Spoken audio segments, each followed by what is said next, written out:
Nintendo's been pushing the whole connectivity thing for a while.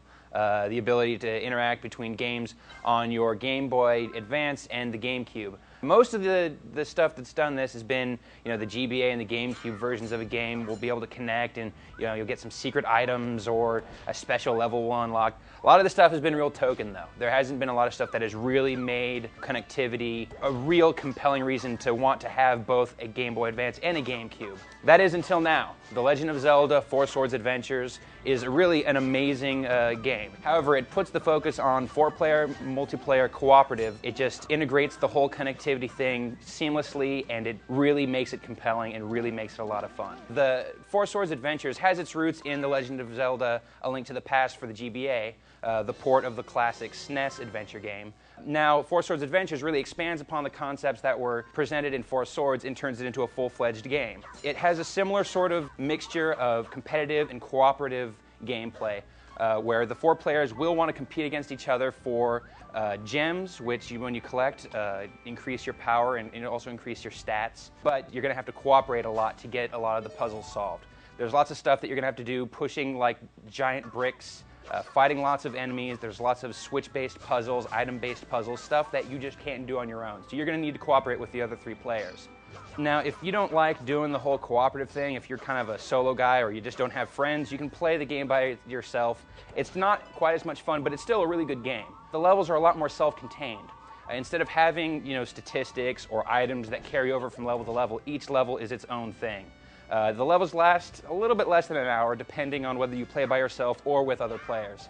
You can gain stuff within a level, and you'll get more heart containers and you'll get more power. But then, beginning of the next level, square one, 4 hearts, no extra weapons, nothing at all, and you go from there. And that kind of makes it a little bit more attractive as a 4-player game. Now, the GBA really does come into play well in Four Swords Adventures. It actually takes the action down onto the GBA. Whenever you go through a moon gate, into a cave, into a house, any of these sorts of places, the action will drop down from the main screen and onto your GBA.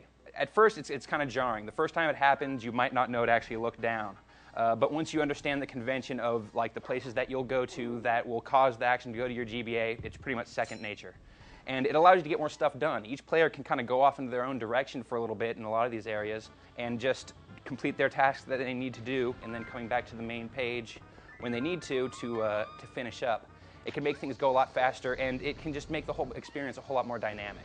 What this really does in the end is just it makes the GBA absolutely essential to the experience, which is something that I don't think really any other GBA GameCube connectivity-based game has done so far.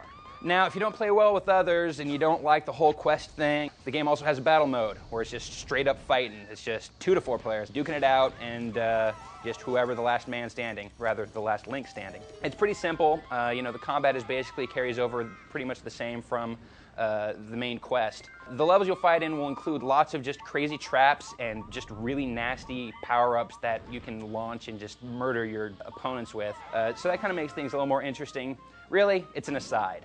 The main adventure, the Four Swords adventure itself, is really the draw here. Now, Four Swords Adventures is essentially based on Four Swords included in The Legend of Zelda A Link to the Past for the GBA. So the main parts of the graphics are pretty much GBA quality. It's all 2D, it's all sprites, it's all sort of that overhead perspective that the classic Zelda games always had. So in that respect, it can look a little dirty sometimes. The sprites aren't super clean, they're not really high res, so when the action really focuses in close, things can look a little pixelated.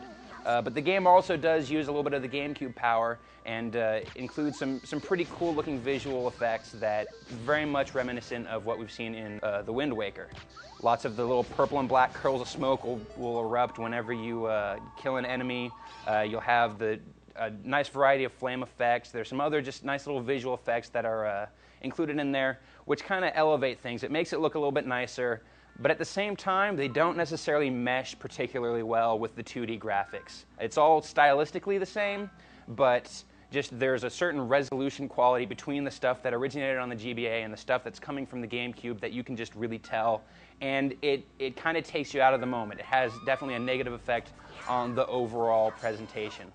The thing about The Legend of Zelda Four Swords Adventures that kind of separates it from other of these connectivity-based games is, one, it does an incredibly good job of integrating the connectivity-based elements into the main gameplay.